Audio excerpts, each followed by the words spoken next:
Welcome to Madison Square Garden, site of Game 5 of Rangers-Devils here in the Eastern Conference Finals. I'm Mark Hale alongside Brett Cyrgalis, who's been covering the Rangers this entire postseason run. We're going to get you ready for tonight's pivotal matchup here. And Brett, we got today's back page here. On thin ice, Rangers vow not to crack. We see the ice behind us, not cracked, so it's intact so far. Not yet. Not yet.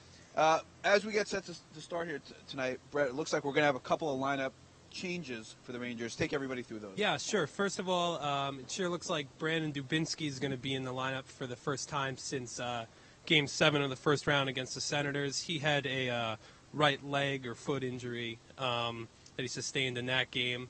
He's been out for 3.5 weeks since. It looks like he's going to replace John Mitchell in the lineup, who's played every game so far.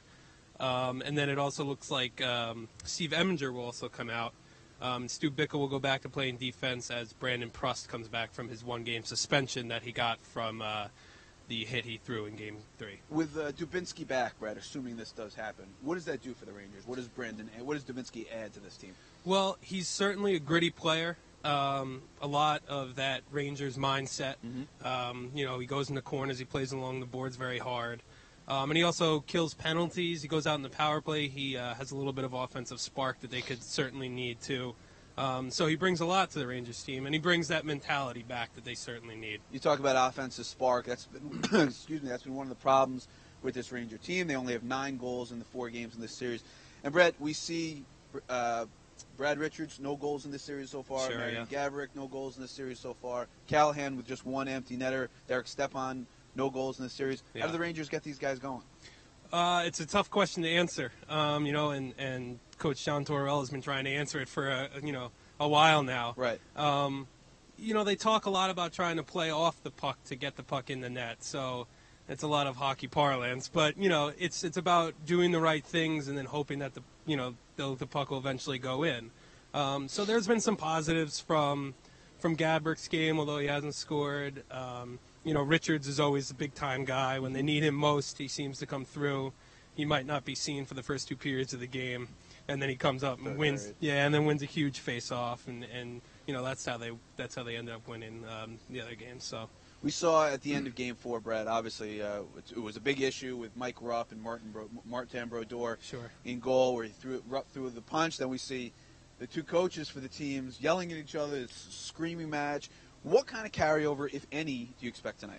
Well, carryover probably very little, especially with a guy like Brodeur, who's such a veteran, 40 years old. He's been around forever. He said he's already in the past. Him and Rupp were teammates back when the Devils won the Cup in 2003, when Rupp actually scored the Stanley Cup winning goal for them. So I don't think there's any carryover. Rupp said yesterday that he wasn't trying to spark the team or anything like that. It was just in the moment he took he made a hit behind the net on Peter Harold that got called for a double minor roughing, which he didn't agree with. So after the whistle, frustration kind of boiled over. So to carry over, this is a critical time of the year. Right. They're not going to let emotions take over. They're going to try to keep everything in check and win the game. Right. You were talking before about John Tortorella. He's become known for his press conferences here in the playoffs, but he's been a little bit different these last couple of days, hasn't he? He has. For whatever reason, he seems to be a little bit in a better mood these last 2 days, this morning and yesterday after practice. Almost joking with the media. Yesterday he made a offhanded reference to having to pray for his forwards to score more. Ended up making extinct. And today he almost laughed at himself for that comment.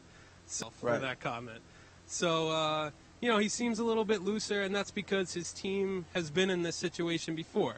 And he has a lot of confidence in them. I mean, winning the Eastern Conference, finishing first in the Eastern Conference, certainly can give you enough confidence as it is. Right. And then when they've had 2 7-game series, both that have been in this position before, he certainly knows where his team is at. What kind of effect do you think this experience factor has for the Rangers tonight? This is obviously they've played 2 7-game series in the past. They were tied 2-2 in each of those series before, as they are now. Do you think that the Rangers think about that going into tonight and draw on that at all? I think they do. I think they do because it's a tough situation to be in. I mean, a lot's made about momentum in the playoffs. Right.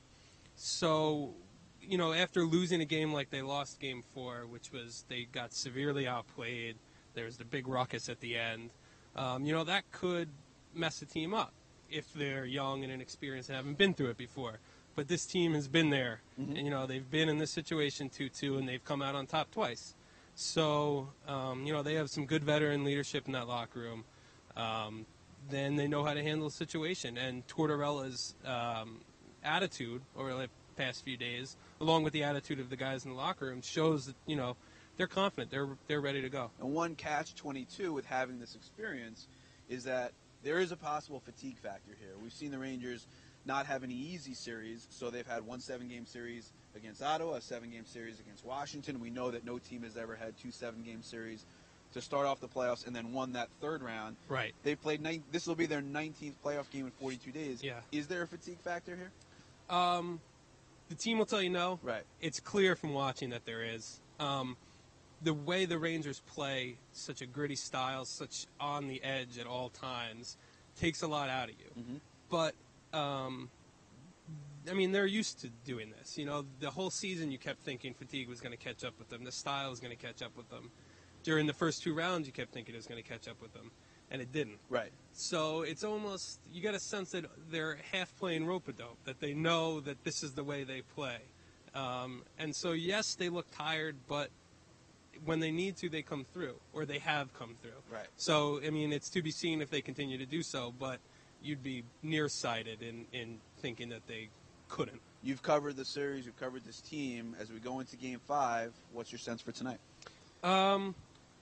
I think the Rangers are going to come out with a little bit of spark. Every day off now kind of helps them a little bit. Mm-hmm. So another day off is going to, having yesterday off is going to help kind of heal their wounds a little bit. And the influx of Brandon Dubinsky is going to help too.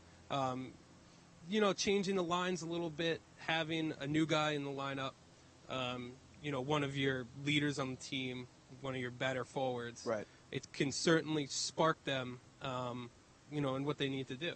So we'll see what happens, but I would be surprised if they didn't come out hard. All right, in a little less than 7 hours tonight, we will see Rangers-Devils Game 5. Winner takes a 3-2 lead, and then we'll have Game 6 on Friday and possibly a Game 7 Sunday night here back at Madison Square Garden.